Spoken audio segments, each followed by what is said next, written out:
Hello, esteemed viewers. Today we will talk about what creature did not board Noah's Ark and could not save itself.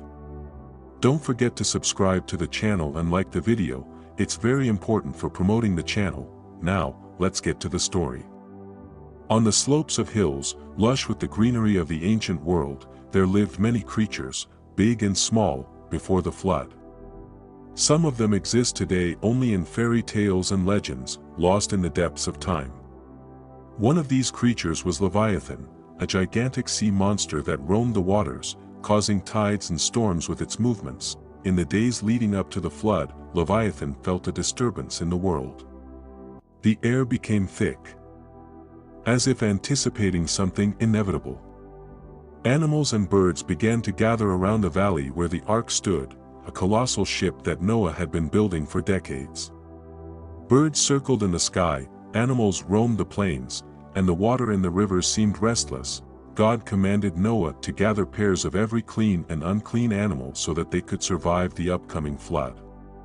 2 lions, a pair of elephants, giraffes, rhinos, and even the tiniest insects were among those meant to board the Arkansas.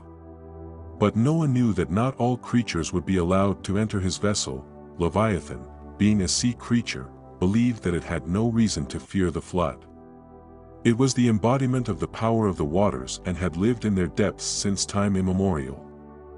And although its size and strength were impressive, its soul was filled with pride.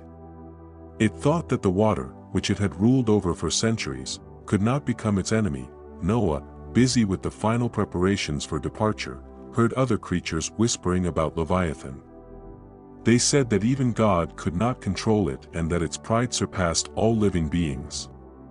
Noah did not respond, knowing that God sees and understands each one. When the hour arrived and the clouds thickened in the sky, Leviathan rose from the ocean depths for the first time in many centuries. Its body was covered in scales, shimmering like iron, and its eyes burned like fire. It approached the ark, but not to seek shelter. It wanted to see for itself what this place was that all creatures were so eager to enter. It drew near to the ark, its immense body swaying on the waves as if summoned by its presence. Noah stepped onto the deck and looked into Leviathan's eyes. In that moment, it seemed as if a silent conversation passed between them. "Do you not want to come inside?" Noah asked, gazing at the gigantic creature. "I have no need for your wooden walls," Leviathan rumbled. "I am my own ark, I can survive any flood." Noah merely nodded. Deep down, he knew that Leviathan underestimated the power of the water that would soon engulf the earth. The flood, envisioned by God, was not merely a disaster. It embodied the wrath that would sweep away pride and cruelty from the face of the world. With the first drops of rain, Leviathan sank into the ocean depths, satisfied with its independence and strength. It swam through the ocean, deeper and deeper, reveling in its powerful status as the Lord of the waters. The water, its eternal element, seemed like home to it, its world. Leviathan laughed at the other creatures gathered aboard the ark, considering their fears petty and unworthy, but soon everything changed.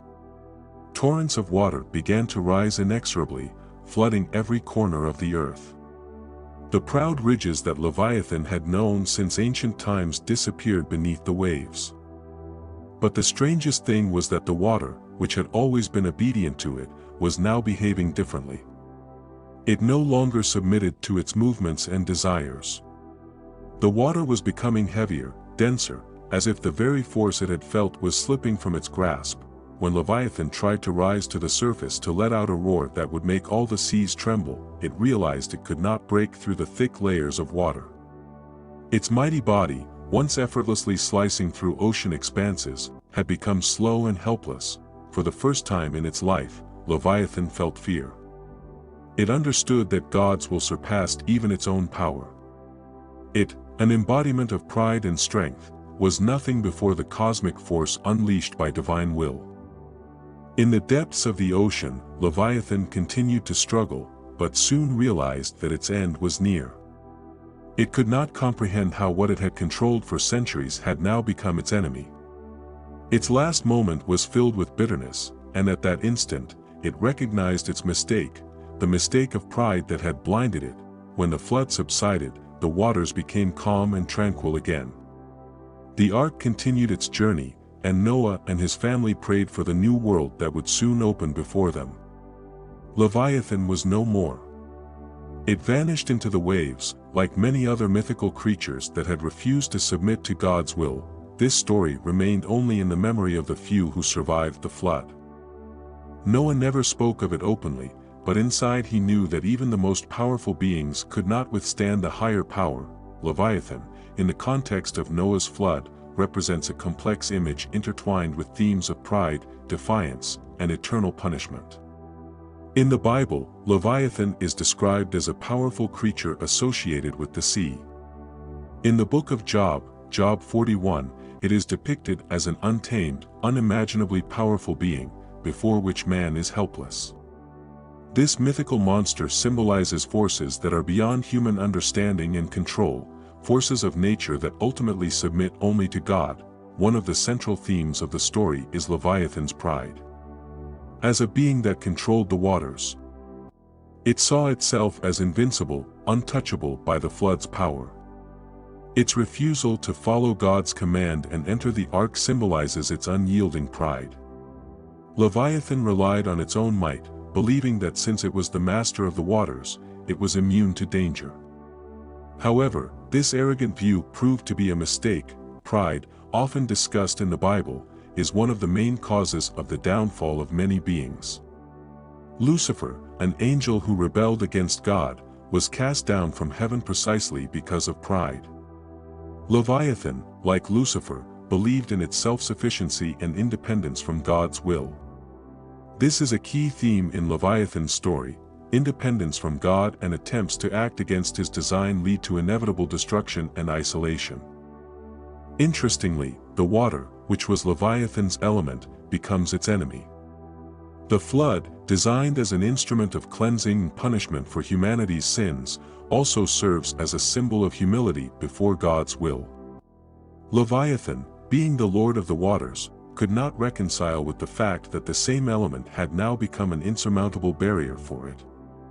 It struggled against the water, attempted to rise against it, but the water, following God's design, became the element that took away its freedom. In the Bible, water is often used as a symbol of both life and death. For example, the waters of the flood destroyed a sinful world, but at the same time, they became a means of salvation for Noah and his family. Leviathan, which relied on its power over water, failed to recognize that water could become an instrument of divine justice. Ultimately, the element it once ruled became its shackles. After the flood, Leviathan, submerged in the ocean waters, did not disappear. It remained there as an eternal reminder of those who refused to submit to God. Its existence in the depths symbolizes not just physical punishment but spiritual, eternal suffering from the realization of its powerlessness before the higher force. This motif is reminiscent of the myth of Prometheus from Greek mythology, who was also punished for his disobedience to a higher power, in this case, Zeus, and condemned to eternal suffering. Like Prometheus, Leviathan is forever bound by its fate. It can no longer swim freely in the oceans and enjoy its former power. Each splash and storm it creates symbolizes its endless struggle against its own destiny. Leviathan can also be seen as an allegory for human pride. Like Leviathan, many people, relying on their own strength, forget their place in the universe and that all power and might come from God. Leviathan serves as a reminder that no power, whether human or natural, can compare to divine will. Its fate is an eternal warning to humanity that pride leads to downfall and isolation. Even the mightiest beings cannot escape God's judgment when they rise against him. Ultimately, Leviathan became not a symbol of strength, but a symbol of bitter defeat brought on by its own arrogance. The story of Leviathan in the context of Noah's Ark reveals a multi-layered theme of the struggle between pride and submission to divine purpose. Leviathan embodies the force that refuses to submit but is ultimately punished with eternal suffering in the watery depths. Its image remains a powerful reminder that true power belongs not to those who command the elements but to those who are submissive to the will of the Creator. I hope you enjoyed the story. Please leave a like and check out other videos on the channel. I hope you find something interesting for yourself. Also, leave comments about what topics you would like to hear about. Thank you all, and see you next time.